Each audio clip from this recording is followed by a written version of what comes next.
And I think that was really a pivotal moment, at least for me. And I think from a lot of the company of, hey, we need to start really looking at and investing in what our operations looks like. And of course, we were building WMS. Like we had some things going, don't get me wrong.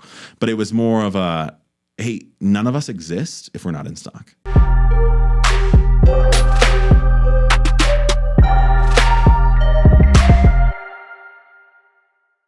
Hey guys, this is OPS Unfiltered. This is Zech. Zech is our guest today. He has deep background in operations for both massive companies like Smithfield Foods, yeah. Smithfield Foods, Pattern, a massive local company. A lot of people have probably heard of Pattern in Utah. He was VP of operations at Pattern. That'll be an interesting story to go over. Everything you did there, everything you built over there. Yeah. And then most recently, Zech has his own brand called Glitter Faced. He's the co-founder, right? Yep. Okay. So we're going to dive into that conversation first. Zech, can you introduce yourself and give a background to some of the operators watching right now? What have you done in the past when it comes to e-commerce operations and warehouse operations? Yeah, great. Well, glad to be here. Thanks for having me. Kind of fell into it. I went to school to be a farmer. That didn't pan out for me. And so made a couple of shifts, but I fell in love with e-commerce at a company called Fresh Direct in New York City. They're an online-only grocery store, and I sat on the meat desk. And when you think about trying to sell meat to someone, like you're probably pretty picky about your bananas, how much marbling you like on your steak. And so food just always has had this appeal to me. So at Smithfield, that's what I was doing was I, kind of came in, found my own way. I was the first e-commerce employee at a $15 billion company. They didn't even have one. You were the first one? The first, yeah. Okay. There were some people like, it was their side gig, but no one was actually established to it. Sorry, what year was this again? Yeah, right. That's the funny part. It was 2017, 2018. So like that was their recent, very recent. Yeah. And, but in that world, Walmart.com, Kroger.com. It's a different world. It wasn't Amazon. I ultimately ended up leaving because I fell in love with e-commerce. And I was like, I need to go deep into this. And this isn't the type of company ready to innovate there. And food's just behind, right? Food is going to be the last frontier. Yep. Walmart's just starting to figure that out with grocery delivery or click and collect. But I just knew this was the space I wanted to be in, and I wanted to go deep. And so that's how I moved to Pattern, right? That's how I kind of dug in there. Did you know Dave? I interviewed with Dave, right? Okay. And that's I met him when I flew in. But no, I got introduced through an old coworker who knew someone, it's one of those old stories, right? Exactly, yeah. And so anyway, I joined the team. I actually joined it like as an associate brand manager, right? I was just like trying to work my way in. For people who don't understand, what is Pattern? What were they doing? What do they do now? How big are they now? And when you first came on, what were they? Who were they? So Pattern is an e-commerce accelerator. And today they're, oh my gosh, I don't know the most recent numbers. I know the year I left, they did $1 billion. They kind of posted that out in the world. I think they've grown significantly since then. I think they're still doing really, really well. When I joined, it was $220 million. And so I got to kind of watch it 4 or 5x while I was there, which talk about just a privilege, right? Like to see a company grow through that life cycle. It was intense. And so when I got there, I was, kind of on the ground floor. I just was like, I need to make my path here. I need to get in. I was 24, just about to turn 25. Goodness. And no way, I didn't know you were that young. Yeah. In about 5 months, I accidentally said yes to running all of the operations. There's just some things that happened. It was just like right place, right time. And I was like, okay, here we go. We're going to figure this out.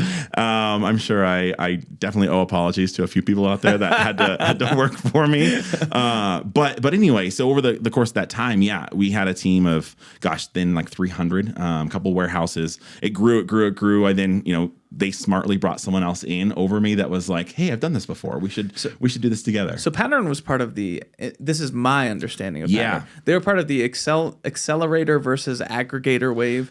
So similar to like to Thrashio or Uni Brands, like there's no monolith. Like people, it's like either you help a brand accelerate by taking on their like Amazon operations, or you buy them and aggregate under one roof. So Pattern was notoriously like they believed in acceleration. Totally. And they did a lot of work to be intentional about that name, right? They actually helped define that category. They worked with a couple of those research survey firms and said, hey, how do we build a category here that doesn't exist yet? And how do we define it? Because, they've been around for a while, right? I think they're coming up on 10 years. And so when they started, that no one was really doing it. Most people were white labeling it, right? Or trying to figure out how to do Amazon. Yeah. They kind of fell into, it was vitamin and supplement supplements to start. And they just found this niche where they're like, hey, I can actually help these brands through compliance work is kind of where they started. Yeah. And in that space, there's so much fraud, from supplements from, knockoff sellers. But anyway, they just transformed into this company. And I think what you said is really important, like aggregator versus accelerator, right? I think operations people will appreciate this. Accelerators are just like aggregators are just like, hey, let's just put a bunch of companies together. It's a portfolio that Wall Street can now bet on. And as we've seen, that's failed miserably for quite a few large companies, right? Yes. I think there's some still figuring it out, and I think there's some strategies people still need to tinker with. But accelerators are like, no, we're going to operate. Like, I have an opinion on that, by the way. Yeah. We'll save that conversation for the end of the software. Okay. Or the end of the software, the end of the podcast. Yeah. Let's dive in a little bit to pattern. Yeah. So you eventually worked your way to VP of operations. Yeah. What are some things that you learned on how pattern approached the acceleration of these brands or the operation of these? Yeah, brands? I think they just took extreme ownership in a good way, right? Like the model is interesting where they purchase the inventory. Right. So pattern's not just pass through, right? They're like, we're going to buy the inventory. That means we're co-invested. If this doesn't sell, we're just as much out as you are. And so that's really interesting. And the brands, they make a margin. It's like a wholesaler. Like it's wholesale agreement. Yeah. They buy it, the brand makes the margin, and then pattern, it's up to them to make their money. They resell it. Yeah. And that's where the tech comes in, right? And of course you can go watch videos of Dave, who's much more brilliant at explaining that stuff than I am.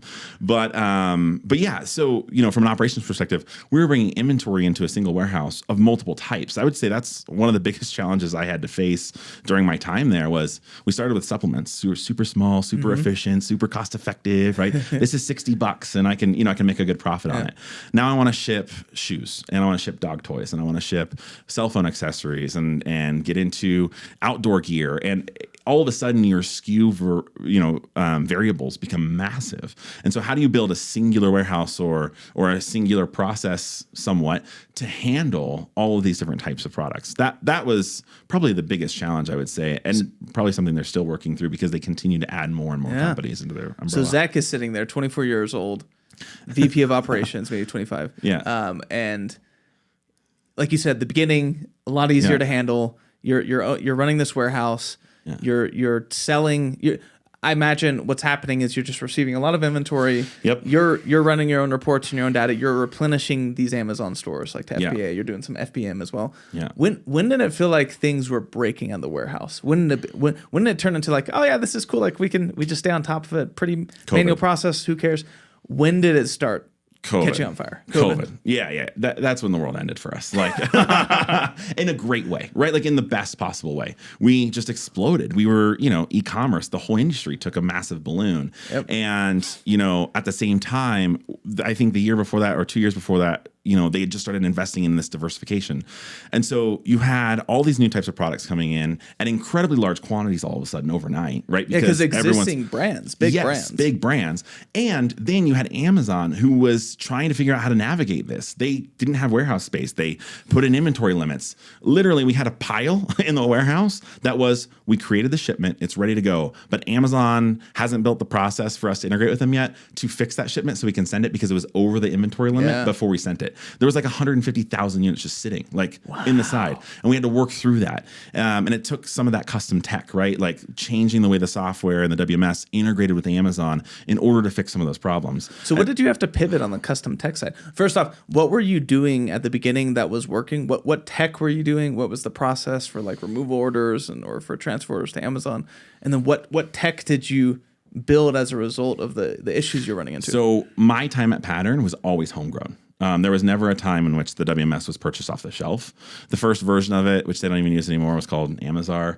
It was just like this interesting integration or interface that was both like the front end for brands, like as far as sales data, things like that, but also was the operating system. So fulfillment for FBM or sending things to Amazon. And then I think at that time, if I remember correctly, we still interfaced with Amazon.com, right? Like it was half there, half in the system. And so the orders would talk to each other on the back end, but you'd still have to initiate the order or send the order kind of through the Amazon portal. And then it would just bring in some of the details you needed on the pack side into the Amazon world. And so we launched the new system, I believe in end of 2019, like right before COVID, if I remember correctly, or maybe it was during the beginning of COVID in 2020. I'm a little blurry on that.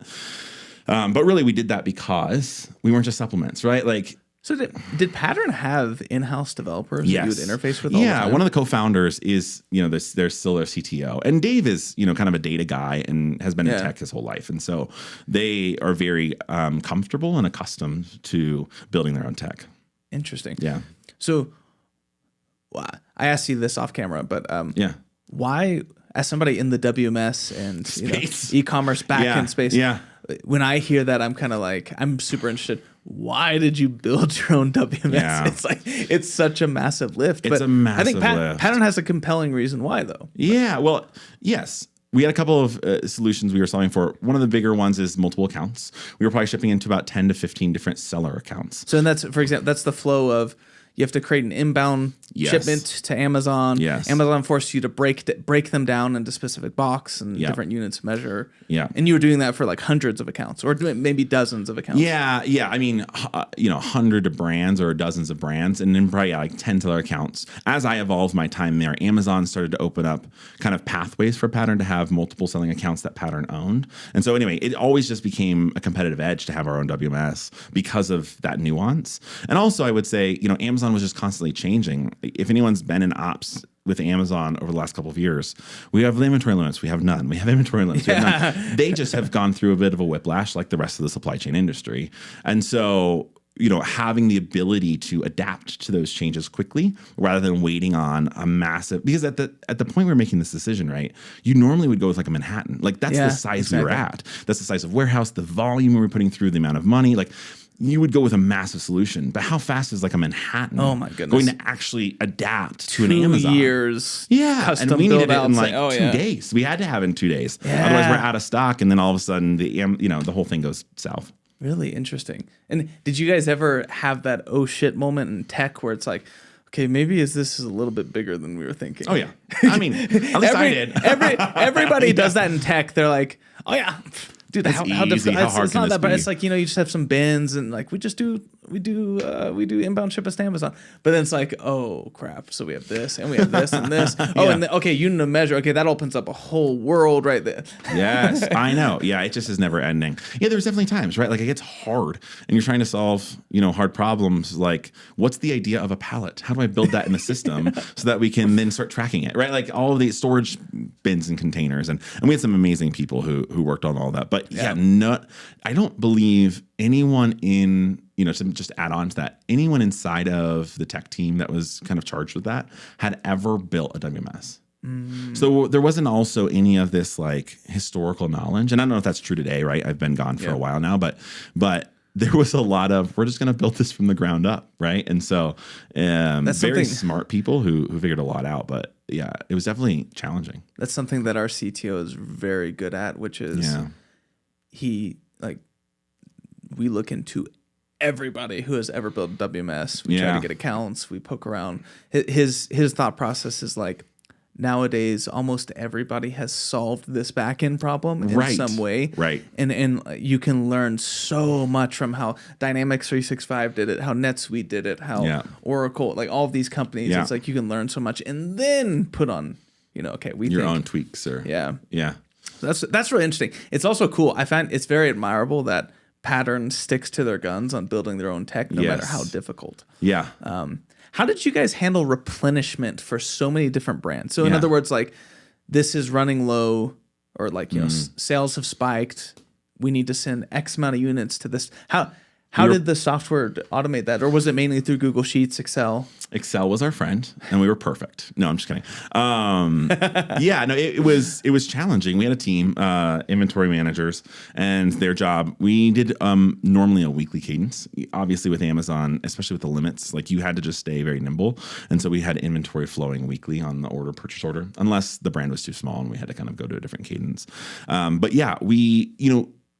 As I was there, we were building the first interfaces to move it into the system so that we could use more data science and more of an intelligence forecasting model. But the hard thing, too, is the forecasting model. There are so many inputs in e-commerce that you have to get from so many different places. For example, how do I know? We had a brand who would randomly go on Good Morning America, and they wouldn't tell us. And so, as you can imagine, we would sell out. And they'd be like, why did you sell out? And I'd be like, Well, we sold, I don't know, 15x in 3 days time, and I don't have anything left, right? And so you have to get all these inputs from humans, but also from data, and try and find the patterns of, hey, I've run this type of a promo in the past. What will it do this time? What should I forecast for that lift, especially around holiday periods, right? Is this product going to perform similarly? And also, we had a lot of brands that are in and outs, right? Think about apparel or shoes, right? Like this SKU is new this year. How do I tie that to last year's similar version to try and build a forecasting curve? So there was still just a lot of human interaction because you had so many variables, and they were working on it, right? They were slowly starting to capture and bring it in. And over time, with consistent effort, that was going to work. I just wasn't there long enough to see it. But yeah, we had an army of thinkers who used Excel to get us by. That's amazing. Yeah. Another testimony of how good Excel can be for brands. It's amazing. I love Excel. Walk me through stress. You're a 25-year-old kid now responsible for hundreds of millions of dollars of revenue. What was that stress like? Do you have any experiences of brand owners breathing down your neck or questioning whether you're right for the job? Yeah. I mean, I questioned myself if I was right for the job, right? There's a lot of imposter syndrome, I would say, especially at the beginning. I think the story that best encompasses this would be, about August or September of 2020. So we get into this crazy year. You've got a lot of inventory flowing. Systems are changing. One of the metrics we'd gotten wrong, I had gotten wrong in our reporting, was Amazon had this like FBA transfer, right? FBA inbound, available, and then FBA reserved. And a part of that reserved, anyway, there was a portion of it, I can't remember what it's called now, that was basically lost, or they didn't know where it was, but they still kind of had a tally on it. We had that included in our algorithm, meaning we thought that was real inventory that was purchasable or sellable. Yeah. And so our in-stock rate was like 99%. We're looking amazing. We're crushing it. And I remember clear as day, I was at a baseball game with a friend, and I get a phone call from Dave, and he's like, I think something's wrong. I was like, what are you talking about? He goes, I can't figure it out, but like our in-stock rate looks good, but our sales are just declining. What's going on? And we start pulling things back, and it's like, oh, we included the wrong number. We've overinflated our supply chain. I spent the next 3 months living basically every other week or every week at the warehouse. It was an amazing story. Like, we flew the entire company out for 2 weeks to help because we had to dig out of what could have been a massive mess. We really caught it, I would say, in time, and it was painful, but it wasn't like too far into the holiday season where we were gone. Does that make sense? Is it because, you're just trying to stop any of these ASINs from going out of stock? Oh, yeah. Because that's massive in Amazon. And we had I remember daily report, hey, go find these ASINs in these pallets on the receiving dock and rush it to the end. This was literally doomsday for Pattern. It was literally, it could have been doomsday. And it was amazing, the rally, right? It was an incredible rally. Like, if you were there, you know what it was. And it was just a great time. But the stress, going back to your question, yeah, I think I'm fired, of course, right? Like, this is my fault. I let the ball drop. And, Dave is gracious enough to know that, we all make mistakes. And his joke was, had we made this mistake 5 years ago, wouldn't have been a big deal. It just happened to fall on your plate this year. So he was so gracious in that. And I appreciate that experience. But do you remember any chats with Dave, specific ones after you figured that out? Yeah. Anything that sticks out to you? Yeah, I mean, there were a lot of words said in frustration, not, and it's all good. It turned out to be an amazing learning experience, especially for me, but also for us and how we think about inventory, how important it is. I would say from there, we really started to invest and double down on hey, we need to really get and level up this inventory side of our business, right? Yeah. The company was really focused on compliance, advertising, all the sexy things that everyone kind of says. And I think that was really a pivotal moment, at least for me. And I think from a lot of the company of, hey, we need to start really looking at and investing in what our operations looks like. And of course, we were building WMS. We had some things going, don't get me wrong. But it was more of a, hey, none of us exist if we're not in stock. Yes. We can build the prettiest advertising algorithm. We can do all these amazing things, but none of it matters if we don't have a unit to sell. It's a great advertisement for Luminous. There you go. Honestly, literally what you're saying, Yeah. is a long-winded explanation of like what our pitch is. Yeah. It's stay in stock of your top sellers. Yeah. That's it. Like, Yeah. I mean, that's why inventory matters. That's really interesting. Now, quick question, or pivoting just a little bit. You are a founder of your own brand. Yeah. Glitter Faced. Yeah. What are you bringing your experience and knowledge? What specific learnings are you bringing into this brand? How are you now operating it differently than you would have, 7 years ago? Yeah. Had I never done this before. Yeah. Yeah. I would just say it's, for me, one of the biggest ones, like when we sat down to plan out what will this look like, I was cash flow. I think a lot of people forget inventory costs money and it takes a long time to get it. And when you're brand new, you get 0 payment terms, you get 0 discounts. You are at the end of the totem pole, right? And so how do we prioritize making sure that we have the supply chain cash funded well enough to not run out of stock, right? That's my biggest thing in my brain. So that's one. 2 would then be, how do I build a process that's seamless and easy enough to where I know I'm not going to get into this crazy world of, it's super hard to fulfill this product. I can't do X, Y, and Z, or I'm restricted in these areas. How do I keep myself in a category in Amazon that I know we can keep more control over and not be beholden to the beast? Specifically, I don't want to do hazmat, or right now, actually, what we're struggling with, we have a final test. We think we solved it. We're brand new. We started in November, right? So we're at the very beginning stages here, and it's super fun and it's constant problem solving. But our product has a heat issue. And as you may know, Amazon has this limit where you have to be able to stand 155 degrees in the summer, right? And so we believe we have the solution. We're confident in it, but it's been 8 weeks of just constant. What did we do? We never wanted to go into the category that had a heat issue. We knew how hard that was going to be.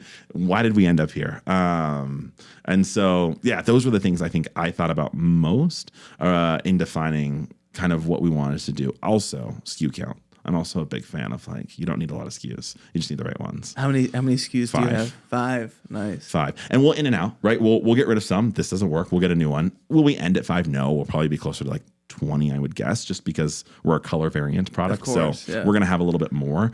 But yeah, I worked with brands that would do 100 million in revenue and have 1,200 SKUs. And then I worked with a brand that did 80 million in revenue and had 200 SKUs. And I was like, I would take 80 million every day of the week. Yep. Every day of the week. I've experienced that as well. Yeah. When I first went into Qualtree, that was we were about a $15 million a year brand. We had 3,000 plus SKUs. And 3,000. Yeah, and every single one of those SKUs was passed through a custom manufacturing process. We sold direct to consumer, custom gifts, so laser dye sublimation, engraving, diamond tip. So it wasn't really. It was 3,000 times infinite. Oh yeah, it was infinite.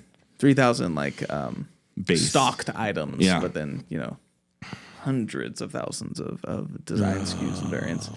So something I immediately did was just okay, what is actually selling? And really, it was. I would say there was probably 20 products that made up 80% of our business. Yeah, it's cut. That's the best. Went from 3,000 down to 1,000 SKUs. Yeah. I'm also a big believer in that. Yeah. When I worked at Smithfield, we had 30,000 SKUs that I had to try to upload and I was like, this is a nightmare. It is. It was a nightmare. Yeah, unless you're this platform business or this multi-channel titan, and you have to have. It's a priority to have product offering, otherwise people won't take you seriously. Dude, do 2 SKUs, 3 totally. SKUs, and literally them. the least Just amount you can. Well, and don't be afraid to kill them. I think that's the hardest thing that I found with brands, right? I talk about it with some brands, and if they'd be willing to listen, I'd be look, 90% of your revenue is coming from right here. 80-20 rule is always safe, but it could vary. And yet we're operating all of these SKUs that from a warehousing perspective is super expensive. I have to bring it in. I have to pack a unit of 1. I could co-pack that with something else, but I had to touch that thing. By the time I got done, we were making money. We were losing money on every single unit we sold in this subset, right? If you just did the math. But brands just, and I get it, there's a give and take. We think that this could have potential. We just haven't gotten it right yet. I get that. I do. But you also have to be honest with yourself, right? I always used to say you should just set a threshold on Amazon or whatever your retail channel is or whatever's ops. If you don't sell at least this many a week, a month, give yourself whatever. within this amount of time, it's not worth it. It's just not going to work for you. Right? I love it. It's over. And you just need to admit that to yourself and move on with life. Like Mr. Wonderful says, take it behind the barn and shoot it. Don't get so caught up in your emotions. Let the data do the decision, because you will never be able to, convince enough people to buy it clearly. Yeah. Yeah. I think there's, within your experience of working with brand owners and marketer for a bunch of different brands, there's a broader commentary or dialogue that goes on at smaller brands with, the warehouse manager or ops manager and the marketer. Yeah. What do you wish? What are some lessons that you've learned, and what advice could you give to some of the marketers at the brand and the communication, the dialogue between marketing and ops? Yeah. Well, there was a subscription box you might know of that we tried to handle. And, the brand marketing team was like, oh, it would be so great if we could, we have this custom box, and then we put down a sheet of tissue paper, and then I want a bunch of crinkle paper, and I want all these products stacked this way, and I want you to fold it nicely and put like a bow on it. And I was like, okay, listen, would you like to make money? And I get it. I actually have a marketing degree, right? I love the concept of building a beautifully designed, easy to use, sophisticated product to a consumer. That's fun, right? At the same time, it has to be practical. It has to be practical. Otherwise, you'll never actually realize scale, right? Because someone's going to kill the project at some point. Ops may not kill it, right? I mean, we say a lot, but the CFO will at some point when the costs come to the end. Yep. And so when, thinking through marketing, it's like, how can we achieve labor this? Has 10x'd in the last 2 months. What happened? I don't know. But anyway, it's just like, how do we kind of meet the middle of building a beautiful product, but also making sure it's super practical? Mm-hmm. And that's hard, right? Like, I just think that that's something we need to focus on more.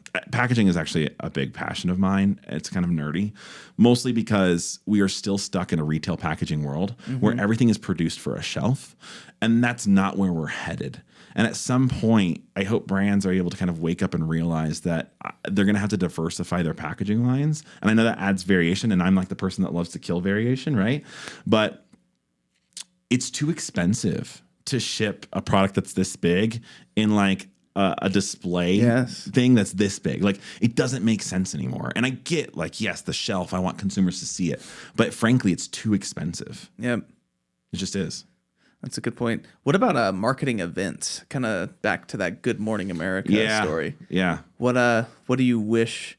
How do you wish marketers from other teams would communicate their marketing events? With data. That's the problem. And I know it's hard, but most times you're like, okay, great. How many are you going to sell? I don't know. Or a lot. I'm going to sell it's going to be the most amazing deal you've ever seen.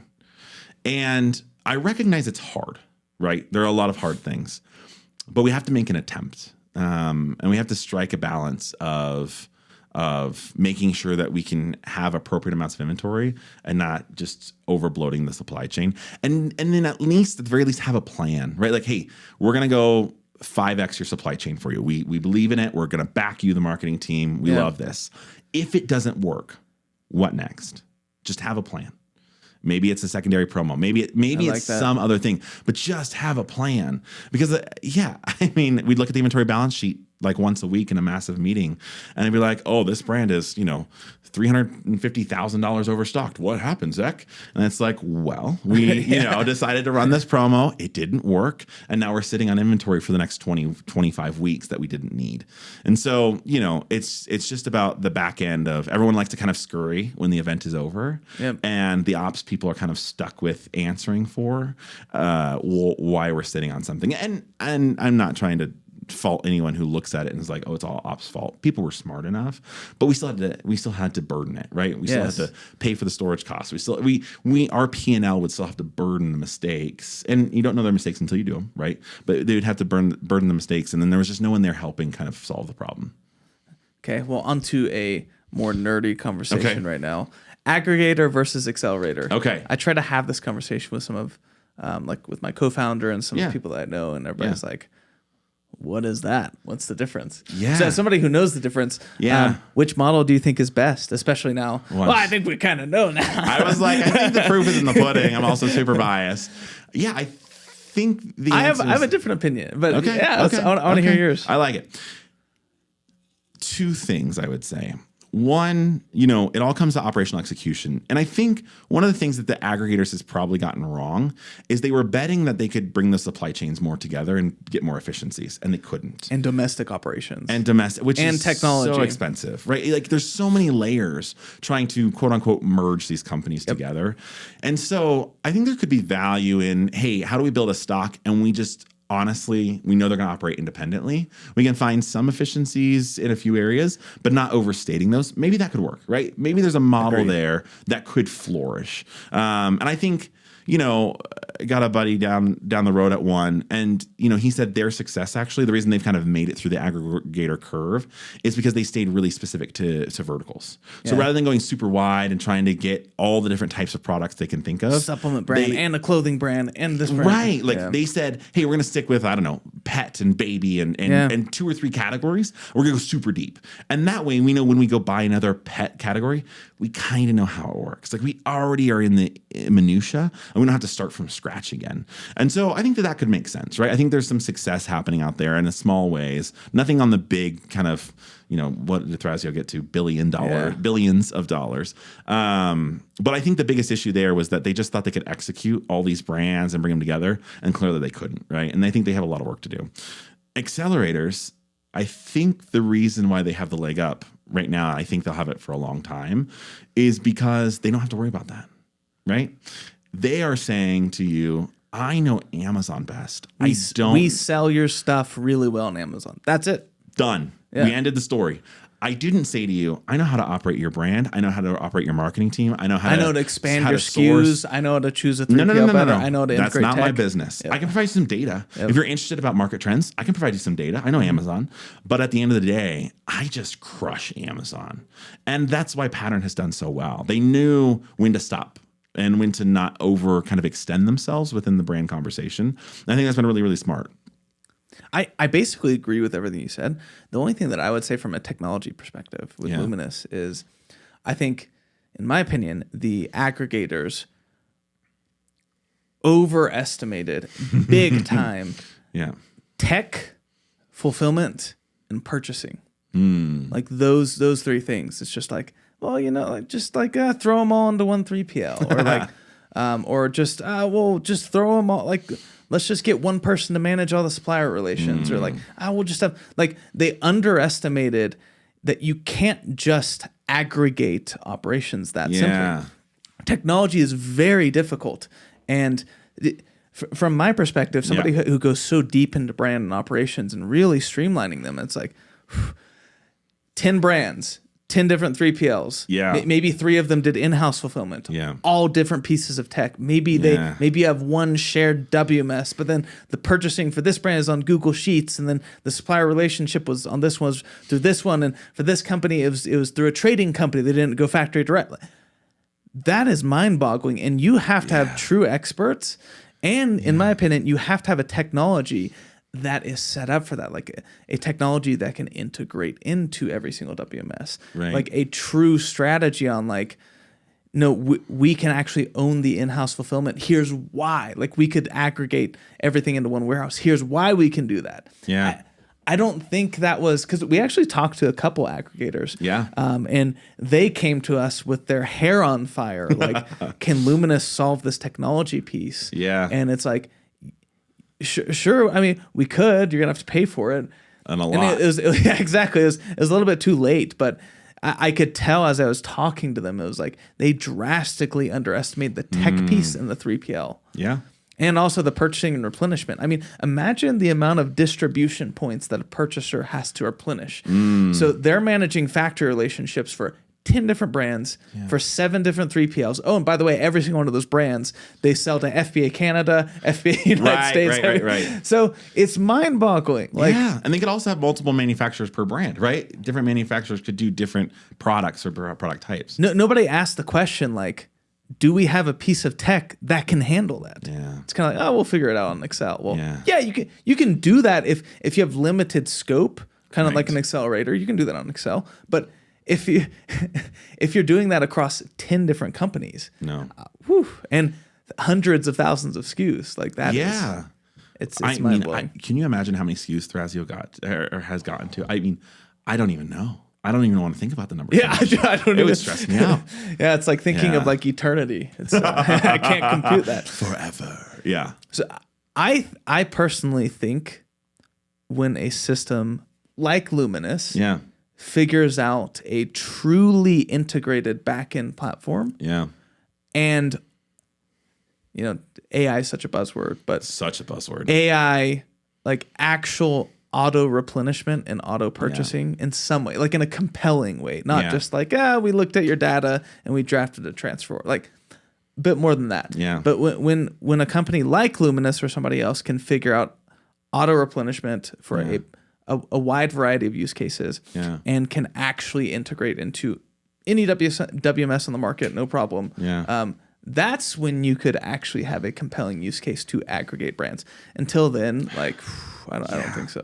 I still think it would just be such a challenge. And you would have to have a willingness to really rip apart a few things and pull it back together.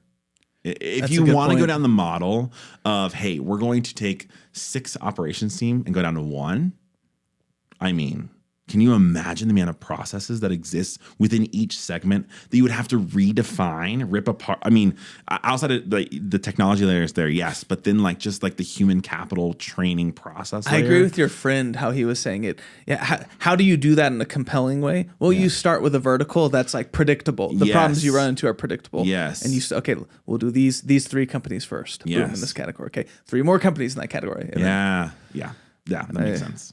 It is exciting, maybe one day in 5 years, when Luminous has gotten further along with AI, maybe we take a crack at it. There you go. We start with 2 brands or something. There you go. Well, I think the big thing about AI too, right? It is such a buzzword, but it's also, hey, how can AI? I say it, my current company that I do for my day job, how can AI augment what you do? Maybe not fully replace, but there's a lot of stuff we do that we don't want to do that is so meticulous that you could totally replace with AI. Yes. Right. But I think a lot of times the buzz is like, oh, no human should ever touch any of this, and I'm like, that's great. Maybe we'll get there. But to start, I just did a talk at work about the future of freight and, how it's moving digital. And I use Netflix as an example, right? Netflix today, if you just pulled up your screen, right? Super cutting edge, right? They're a production company. They're going into video games, which throwback to Blockbuster when you could rent a video game, right? But they just have all these very tech forward, savvy company. Mm-hmm. It started as DVDs in the mail. They just mailed you a DVD. That's all they did. It wasn't that crazy tech solution. That's a really over good 25 years. Yeah, they stopped mailing you a DVD, and it's how do we prove this concept at its most basic form? Totally. Yeah. And that's everyone wants to skip that step. Everyone wants to be oh, we're gonna go from 0 to hero. And I'm sorry. And money will solve all this. And money will solve all things. Fundraise $10 million. But it doesn't, right? That doesn't actually get us all the way there. And so anyway, I just always like to be super cautious. AI is the future. It's not something we should just laugh about and say, oh, it'll never happen, right? I think that's also a big error. But it is the future with humans side by side. And does at some point it get so sophisticated that it could replace them? Maybe. I'm not in that world. I'm not going to bet on that. I don't know. But at least for today, it's all about augmentation from my perspective. Amazing. Cool. Well, I think in closing, we're about out of time. But any one funny story in your ops career that sticks out to you, maybe where you were a little bit embarrassed, maybe a little bit more levity than the Doomsday story pattern. You don't want Doomsday 2.0? Oh, that's so funny. I mean, a story that comes to mind. Frankly, I just think the situation is funny, right? If you could just imagine for a second, I get chosen as a random person sitting in Utah, right? So our warehouse actually was in Kentucky at 25. And the person who leads the warehouse, who actually is there day to day, was probably in his 50s, right? And so you've got this 25-year-old kid who will fly in and be like, okay, here's the plan. Here's what we're going to do. And it was wrong like 95% of the time because I didn't know what I was doing. And of course, like that's the only way to learn, right? Is to just attempt and to fail and to start and go and go and go. But it's just, I just can't help but look back. And as I opened, like, feel like I need to apologize to certain individuals, but also just laugh at the situation that I feel very privileged and honored to have been able to do that. But also it's just very comical. That's really as a funny. kid who just wanted to be a farmer. That's pretty awesome. Actually. Well, thanks for your time today, Zech. Thanks for having me. That was a fun episode. So, yeah. Hopefully you guys enjoy this one. Yeah. See ya.